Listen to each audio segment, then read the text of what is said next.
Billy came into work with a spring in his step today, a giant smile on his face because somebody was suffering. Why were you so happy about this? I don't know. It's fun. I mean, Dan, we have a guy that's pitched 2 no-hitters, Mike Fiers, who's going to be remembered 4th and 5th in his career for those no-hitters. First, he's going to be remembered, in my opinion, for breaking Giancarlo Stanton's face. 2, he's a snitch. 3, he had that stupid beard that was a G on his face. And then you're like, oh yeah, also he had 2 no-hitters. You know how many great pitchers don't even have 1? He has 2, and that's 4th and 5th on the list of items that pop into my head for him. And on top of that, the schemes and the way they were doing this was incredible. Like, it was such an inside job. We didn't even get to, like, a lot of the people were like, whoa, a year, I can't believe $5 million, this is crazy. Their manager broke their TV multiple times to try to dissuade them from doing it. And then the players in the report were actively saying, well, if the manager would have told us not to do it, we would have stopped immediately. Get out of here. You would have stopped immediately. He broke your TV multiple times to try to get you.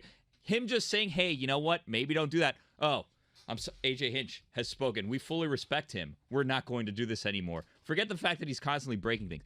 Then they were afraid that one of the opposing players saw what was up, and they immediately after the game ran and took the TV off of the wall, apparently, where they had it mounted in the dugout.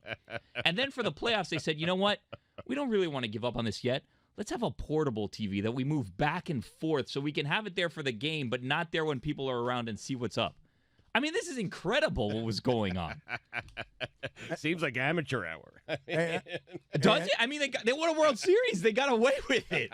Amateur hour. It seems super sophisticated. They've pushed the boundaries of cheating beyond any place we'd ever seen before. What do you mean? And do you not know what amateur hour means? No, but like Matt Holliday, who was on the Yankees and they lost to the Astros, he was on Golic and Wingo this morning, and he was saying, like, I slapped myself in the forehead. How did I not see this? They were banging on trash cans. And none of the people that were doing it, except for Alex Cora, got punished. None of them. They're like, well, we need to do something. All right, AJ Hinch, I guess you're going to have to take a year off. Luna, you're going to have to take a year off. And, what's $5 million? Okay, that sounds about right. Do you realize that you just articulated, you just put it in a capsule? We have to do something that gets the attention of people. What can we do? Nothing. Okay, punish the people who don't matter. Punish the guy who was breaking the television. Yeah, but you don't think the players now feel bad? Like, damn, like Skip got fired because of what we did. No.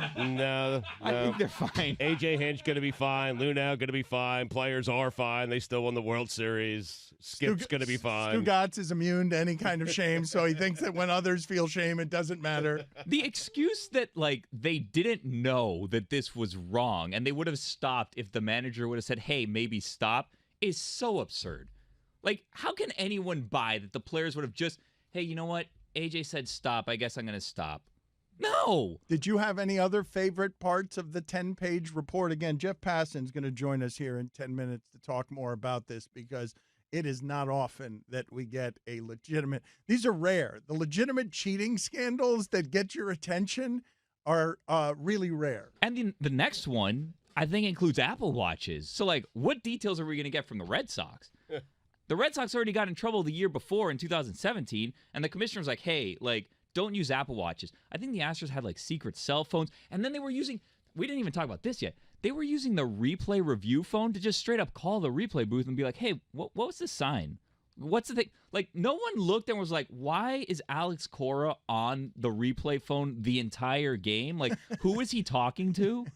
How is this all going on? Like, I understand why AJ Hinch was, like, fired because he was there and it's just, like, seemed to turn a blind eye to all of this. But I think you can rationalize bad behavior when you are someone who's addicted to finding loopholes and openings in competition. Like, I really do think that we create these creatures that dedicate their life and make hundreds of millions of dollars. I mean, Garrett Cole making $324 million.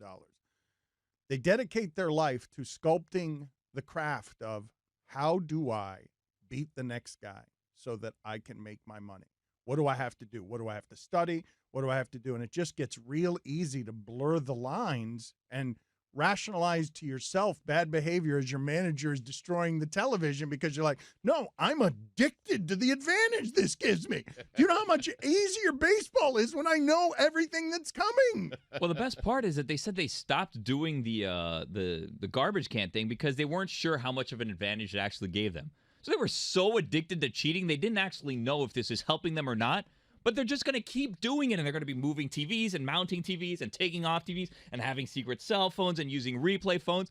It's incredible. And they didn't even use the Apple Watches. That's the next one. Baseball. They got you. It's the way that they got you. Now, I don't think, though, that this will rise to the level of coverage. Because it's baseball, this won't be a Patriots scandal. Because Joe Burrow might be the greatest college quarterback of all time. That has to be on purpose, right? They dumped that yesterday, knowing like, national championship. Someone's going to be talking about that. Yes, but here we are talking about it. For an entire hour. And Mike's mad at us because he we wants talked about one LSU coach, and it was Les Miles. And Jeff Passan is up next. Escúchame, it is the LeBatard Show on ESPN Radio.